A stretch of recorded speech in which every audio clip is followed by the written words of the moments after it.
Real estate is a proven opportunity to build wealth, to build equity, to build stability, and not only that, to leave a legacy that your family, your children will inherit. I speak with people all the time. They've been here for years, and it's never occurred to them to buy real estate. So they end up paying rent from year to year. And we're going to talk a little bit about that, what that is, and how expensive that decision is. So why is real estate the number one wealth builder?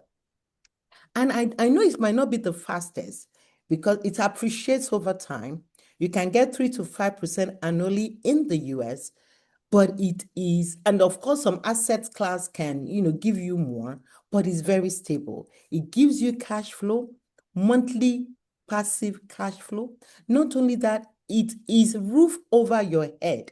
You have to have a roof over your head. So instead of just having that roof and paying somebody, use that roof to generate wealth for yourself. And so appreciation. Number two, the cash flow. Every month you pay your mortgage is creating equity for yourself. Because if you run the numbers, you do the monthly rent times 12 times 10, maybe if you've rented for 10 years, that is a staggering amount of money. So every mortgage payment you make is increasing your ownership and is increasing your wealth. Not only that, there are tax benefits. You can write off your mortgage interest, you can write off your depreciation, you can write off other expenses in a bid to help reduce your tax and liability. So real estate is stable. There are people that have invested in crypto. Nothing wrong in that. They've invested in stocks and they've seen their investment go down by 50% or even more, gone down drastically, sometimes within 24 hours. But real estate is not something that will go from 10 to 0 in a so short of a time. It is a very stable wealth builder. And the money works where you sleep. I have people that I've worked with who have built a portfolio of rental properties. And at this point, even if they decide, I'm done working, I want to just retire, the income they're going to be getting from those real estate investment is enough to keep them going until the day they die because they've worked, they've planned, they've strategized, and that is going to give them money. Even while they sleep, the money is working for them. So we talked about owning versus renting, and the real gap in wealth is just enormous between people that rent and people that own their properties. They said that the average homeowner has about $400,000 in net worth. Meanwhile, the average renter has about $10,000 in net worth. That's about a 40x gap. I remember the story of a lady I was helping. That was about 10 years ago. She was a CNA. She wanted to buy, but she was so indecisive. We would go from place to place. She couldn't bring up her mind, make up her mind on what she was going to do. And eventually she gave up. She's like, well, I'm going to wait and give it more thought. But she ended up not buying. At that point, when she was looking, the average home price was about 200,000 in the community she was looking for. Right now, the average house price has doubled, 400,000. And at this point, she cannot buy because her income is not enough to purchase the house she would have been able to buy, 10 years ago. I have another client. She waited and waited. Now she tells me she's ready. And when we're looking at the prices of the home, she's like, wow, that house, remember when we saw it 5 years ago, it was this price. It's no longer that price because the market has moved on. And so the average homeowner is able to get equity over time to build wealth. Meanwhile, the average renter is paying every month to the landlord to build the landlord's wealth. And the rent increases, but there's nothing going residual to make for long-term wealth gain. And so owning creates wealth.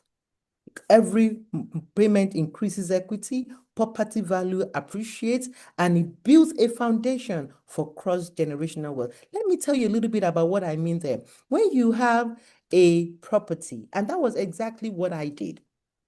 I had a property. I told you in 2008, we bought a few foreclosures. I bought one of the properties I had. After I paid it off, I now used the equity because now I had equity in that property. I used the equity in that property to buy another one. Use equity from that same property to buy another one. So one property now became it was like a ripple effect, using that to go from house to house to build cross-generational wealth. And that is what we're talking about. And that is what real estate does for you. It forms a foundation to build wealth across generations. Now, let's talk about our advantage as Nigerians or from anywhere else we are. There is an advantage we have as Africans that we need to take advantage of. Number one, most Africans in the diaspora, we have stable income. Either you are in healthcare, or you are in IT, or you are an entrepreneur. Whatever you're doing, most of us, we don't rely on government handouts. We've been programmed to work and to work hard. So we earn well on the average, above median income compared to the general population. And that gives us an edge when qualifying for a mortgage. We have ability to build credit. And even if we don't have credit, I've help people with zero credit buy homes. And that is another benefit that we have. And also the community. We have a community of real estate agents that speak our language, that know where we're coming from, that can relate to the challenges we have. And in the network as realtors, as loan officers, a network that cares, a network that is willing to help us overcome the hurdles to home ownership. And so we have an advantage. And so the question is, no matter what you think is a disadvantage, there are way more advantages that you can utilize to get into this business of building wealth through real estate.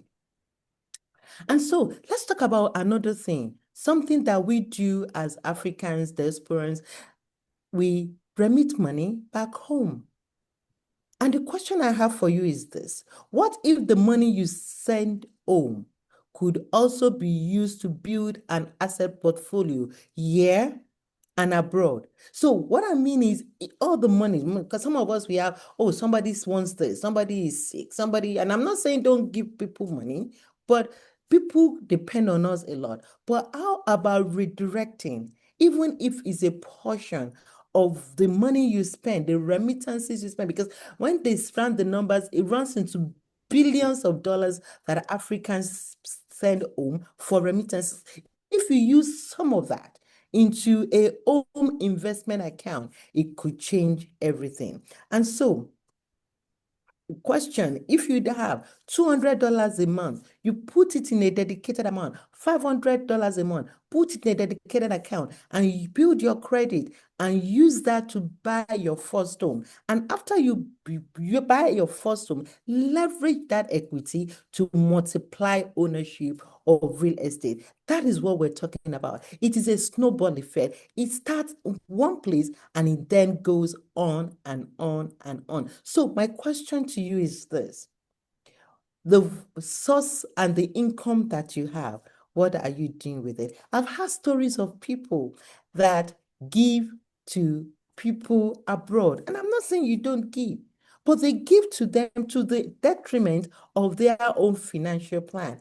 And they go home, they see the strides the other people are making, the houses they are building, and they're like, I thought it was in a much needy place, but they're moving forward and you are here slaving and not making progress. So we need to, have a very long-term focus, very focused approach to wealth building and also to real estate wealth building and acquisition. So let's talk about some of the things that can help us as we go in a bid to get wealthy through real estate. One of the fallacy some of us have is that you need 20% as a down payment. That is not true. There are so many ways you can buy a house without a 20% down payment. There are programs that give you down payment assistance, and I can provide, if you are interested, I'll give you my information. I can provide more details on that. For example, there is the Georgia Dream Program.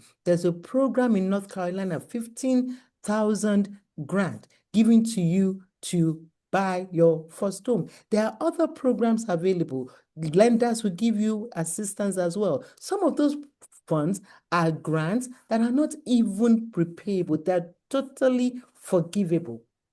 So if you just need to have education to see what opportunities are there and how you can take advantage of those opportunities to lay the framework, the groundwork to building your wealth through real estate. So you don't need 20%.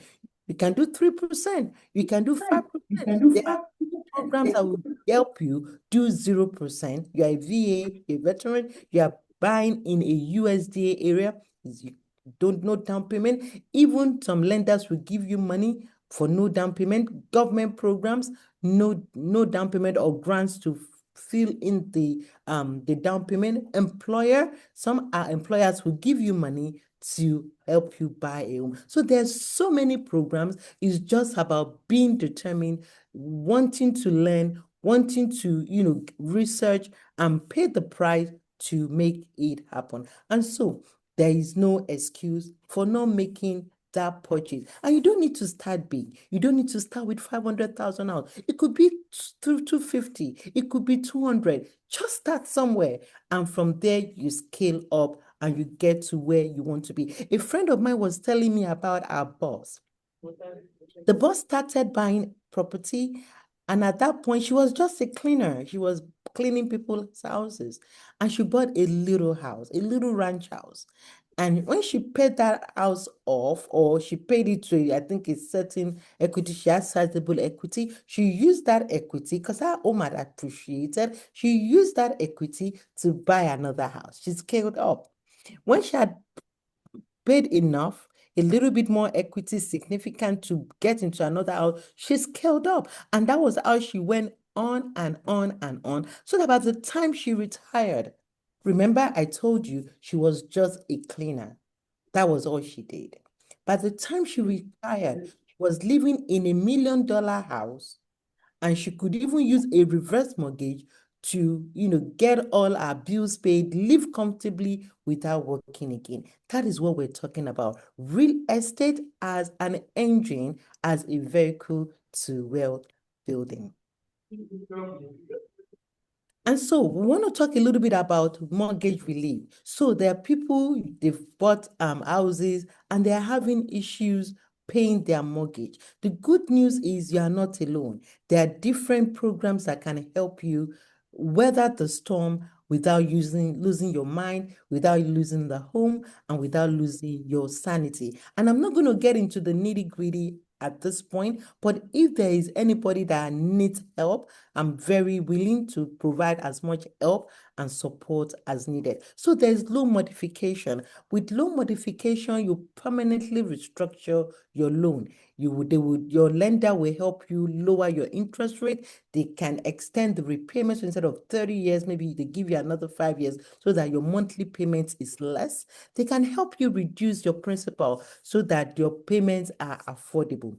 That is a loan modification. And if you call your lender, they are more than willing to help you if there are extenuating circumstances. I had a client of mine, he bought the house, he was doing well. Then after some time, he lost his job, and he called his lender, and they were able to get him into a modification that gave him some relief for a period of time. Not only that, there is a forbearance approach, and with the forbearance is a temporary pause. Sometimes they will pause your payment or they will reduce your payment during a period of hardship, and they will do that so that it doesn't damage your credit, it doesn't, impact you negatively. I helped a client of mine just like last week. She closed. Last year, her mom was sick and she went through a period of hardship and she couldn't pay her mortgage. She called her lender and they were able to give her some months of reprieve.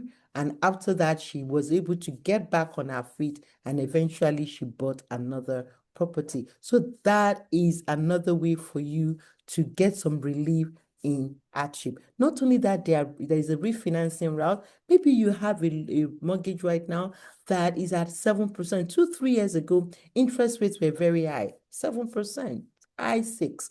But now rates have come down significantly. Might be an opportunity for you to look at the way to reduce your interest rate, and in that process, reduce your monthly payment with a better interest rate, with a better term, and that will save you thousands of dollars over the term of your loan. And of course, there are counselors. All counselors are available. I am available to provide support and to help you navigate and give you the option that would work best in your own personal circumstance, because everybody is definitely different.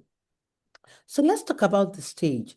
I say there are about 3 stages to being wealthy in real estate. The very first stage is owning your home, your primary residence, owning it and planning to own it free and clear. You don't need to wait till 30 years. They'll give you 30 years to pay the mortgage, but you don't need to wait till 30 years, because if you wait till 30 years to pay the mortgage, by the time it's all said and done, you would have paid multiple times, 3 times, sometimes more, of what you borrowed to the bank because of the interest. And so your plan would be to get a primary home and to pay it off as quickly as you can. And you don't need to pour a lot of money into that. It can just be $200 extra a month. It can be dividing your payment into 2 and putting in extra every payment.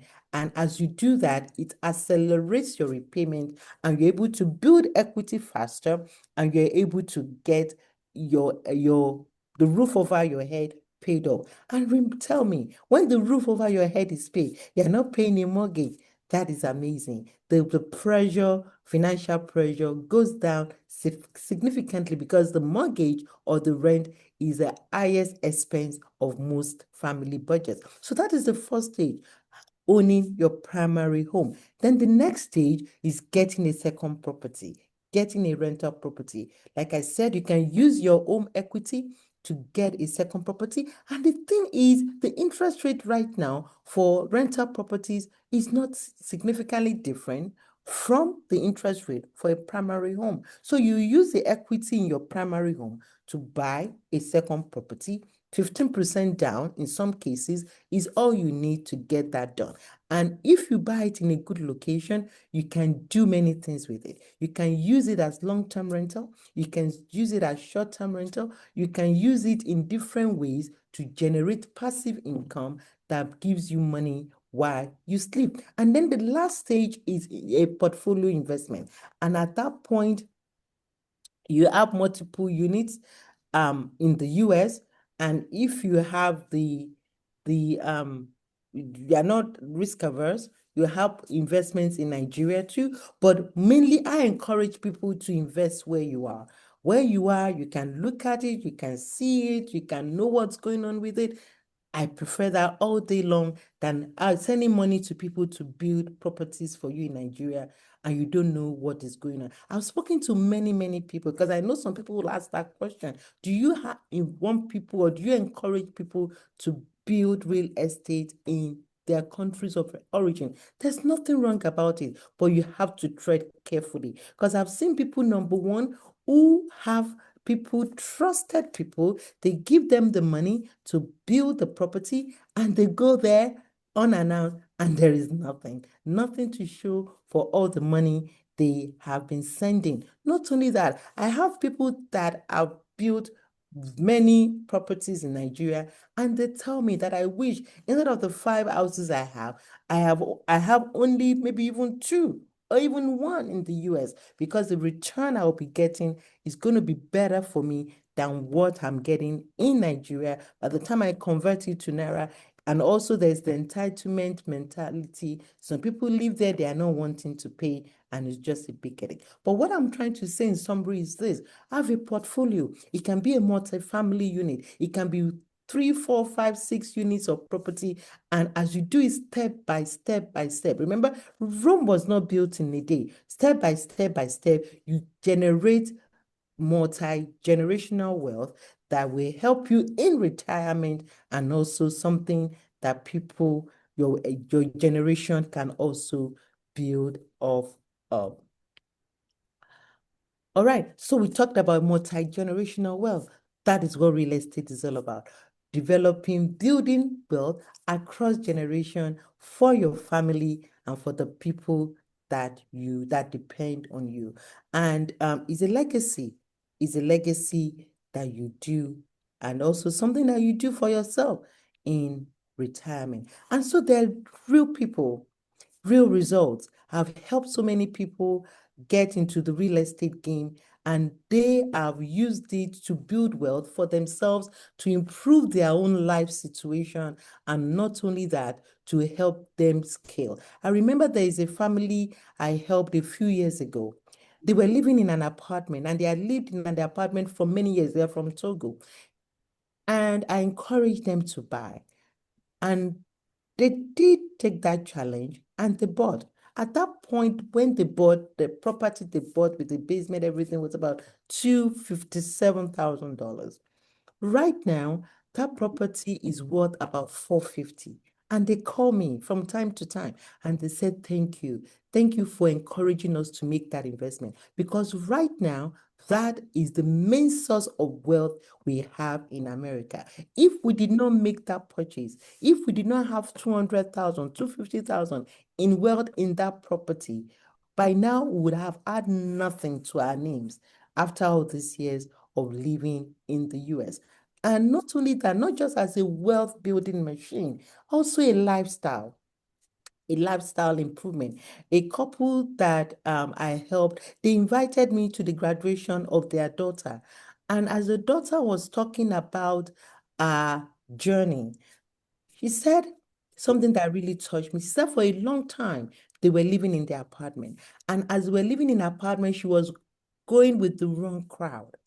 But by the time they moved to their own house, that the trajectory of our life changed. Our scores improved. And that was the foundation of our graduation. And she said if she were living in that apartment, she doesn't know if even she would have been able to graduate as she was at that point. And so that is another thing, not just for wealth, for lifestyle.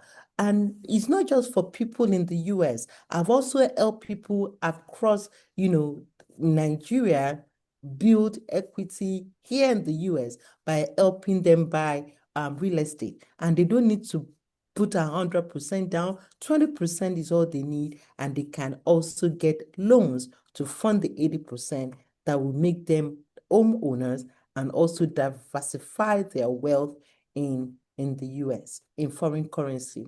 And it doesn't have a age requirement. Last week, one of my clients closed on her house. She was just 22 years old, just 22. She just graduated and she was determined to buy a home. So it's not, you don't have to wait until you have all the money. The little you have, get started on it, get started somewhere and build as you go. So let's talk a little bit about the journey. The very first thing is your credit. So you have to check your credit. You want to be sure that you have good credit. Like I said, we can do with zero credit, but the better your credit, the better the terms you have. So review your credit. See what is in there. Are there charge-offs? Are there collections? Are there things you need to do to clean up your credit and to boost your scores? So that is the first thing you have to do. Get the credit and also make sure you get income. Get pre-approval, and the loan officer will look at I call them the 3 C's, your credit, your capability in terms of your income, and not only that, your cash. They want to be sure that you have money in your account for the closing costs and for the down payment. And also look for assistance. Like I said before, there are several down payment assistance options that can help make it easier for you to purchase a home, then choose an agent. And I will advise you to choose someone that is culturally aligned with you. They know the way you think, they have idea of the challenges you may be facing from different perspective, immigration perspective, lifestyle perspective. They are aware of the challenges and they can help you navigate through those challenges. And from first call to closing, it can be in your home in less than 60 days, depending on how ready and how prepared you are. All right. And so we talked about putting a good team together, get a team, a real estate partner, and Victor is one that can help you scale and get to that finish line. Somebody with experience with diaspora and buyers, knowledge of down payment assistance program, and has expertise across different markets. Someone that is transparent and that is also culturally sensitive. And so to put it all together, we just want to put some numbers out there. $20 billion sent in by people in the diaspora to people in Nigeria every year. 20 billion with a B. That is a whole lot of money. 2,000 plus DPA programs across the US that you can use to make it more affordable to get a down payment. 3.5%. That is all it takes as a down payment on a FHA loan. You don't need 20%. 40x. That is the wealth cap between renters and people that own homes over a lifetime. And so your legacy starts with one decision. And I'm not going to tell you that it's going to be an easy journey. There are challenges. Nothing easy comes easy. Nothing good comes easy. There are challenges you need to, deal with. But the question is, are you going to be able to weather the storm, make that decision to get things done, to build wealth in real estate and in the other vehicles that we'll be talking about in this program? You didn't cross the ocean. You didn't cross the Atlantic to keep paying your landlord. Every month you wait is equity you are not building. Every month you wait is wealth you are not creating and a legacy you are delaying. So the time is now. As long as you have people on your side, people behind you, supporting you, educating you, you don't have to do it alone. You will walk and you get to the finish line. And so if you need consultation, I'm ready to help in any way. Victor is also there, he's ready to help. I can give you a guide that will help you go from here to there. And then we join the community of people who are aspiring to build wealth through real estate. And as they will say, that the journey of 1,000 steps begins with one. And this is the QR code is my business card, my e-card, if you want to scan it. And my phone number is there. My email is there. I'm ready and willing to help and to support you every step of the way. I have experience, I've done it for many years. And it's not just the experience, it's the passion to help people get to that home ownership journey, get to the bridge, get to that finish line is something that drives me every single day. And with that being said, we've come to the end of the presentation, and I am glad to answer any question that anyone may have. Thank you.